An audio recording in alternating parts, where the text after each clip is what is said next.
Lauren Ross, don't get dizzy as I'm moving, you guys, but I just want to show you guys this field right here. You can kind of see behind me, I'm going to step out of the frame. You can see them continuing to walk through the streets of Austin. There was a line of 30 to 40, if not more people just lined up down this sidewalk because I think I'm seeing that after work rush. I'll be the first one to kick it off with my picture here. Live in Rochester, Jaclyn Harold, ABC 6 News. Ross, well, unfortunately, I didn't get the chance to personally speak with Superintendent Munoz today because he declined to have an interview. But I know that either my app is broken or it's lying because I've gotten way more than just 1,000 steps in today. Every time I've seen them pull their search device from the bottom of Bear Creek, it's continued to come up empty. We're getting to see the threat officers faced when trying to arrest the suspect, Renard Carter. It's a common picture for many of us. Kiana Foote and Renard Carter appearing to be a happy couple. En route to Medical Olympic Village, 402 31st Street. But after days of not hearing from the pregnant 23-year-old, family members and police made a gruesome discovery. 82 came through. We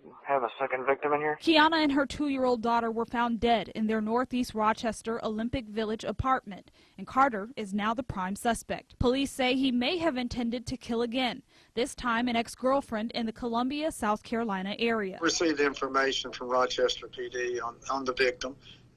And we were able to locate her. And our first concern was to get her to safety. That was the first thing that was a priority. The second was to find him when he came to the Columbia and Richland County area. Sheriff Leon Lott in Richland County, South Carolina, says good detective work led them straight to Carter. 15 law enforcement officers ready to arrest a suspected killer. But it's what happens next that Sheriff Lott says shows just how violent Carter is. And the reason we can see it is because Carter himself streamed the confrontation live on his Facebook. Come on! Come on! Come on! Shoot! Shoot!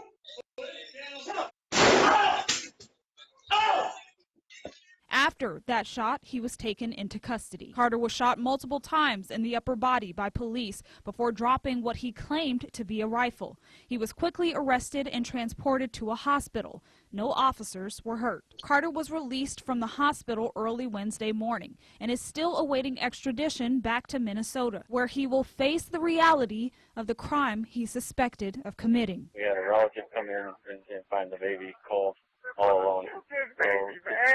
So do whatever research we can on Kiana Foote, try to track her down.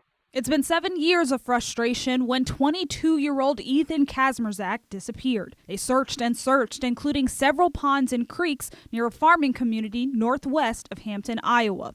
All unsuccessful. Somebody commented to me that last week that the number of posters that are still up around the community 7 years later. But now they've found his car, and probably him, and the healing process can truly begin. Kazmierzak's car, a 2006 Volkswagen, was discovered by traveling YouTubers Jared Lyzak and Sam Ginn, sent on a mission to find out what happened to Kazmierzak back in 2013. I want to tell the people, the viewers that are watching, it was not a successful day for us. Back in September 2020, Lyzak and Ginn came to Iowa during a 45-day road trip aiming to help the small community still searching for closure. And the report is that Ethan was up at a party up here at these ponds up here at the corner of 190th and Olive was the last location that he was actually where the cell phone actually pinged out. In their video, as you can see, documenting their first search with sonar technology, the two also stumbled upon dead ends. We could not find him. Lyzak says they searched several ponds relentlessly before getting information from one of their YouTube viewers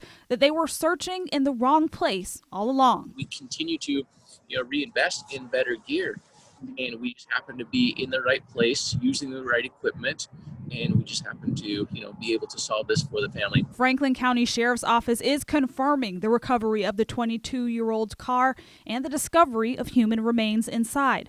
Lyzak and Ginn later took to their YouTube channel, sharing images of the car being pulled from the water. The area had been previously searched by authorities 2 days after Kazmierzak's disappearance, and then again 2 months later, according to Lyzak. And we don't throw what happened 10 years ago under the bus. Technology has changed.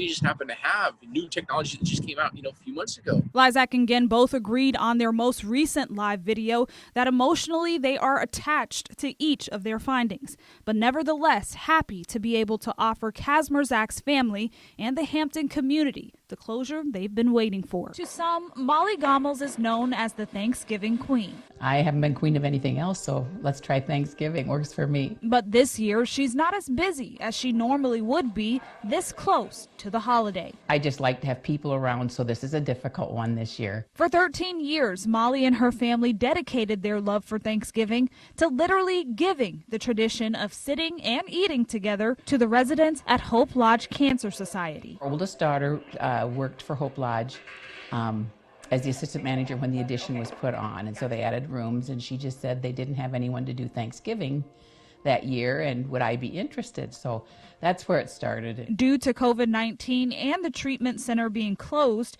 even a grab-and-go style celebration was off the table. But that's not stopping the Gommels family from focusing on everything they do have this Thanksgiving. My husband and I, we celebrated our 50th anniversary this year, and it was the things that we've been through and the things that we've seen in that time. It just makes you, I mean, every day should be Thanksgiving, but we certainly need to take that one day to give thanks. With turkey, stuffing, and a list of other homemade recipes, the Gommels family will have their Thanksgiving dinner virtually. But Molly says that tradition they've created at Hope Lodge isn't over. My mom's favorite saying was, "This too shall pass."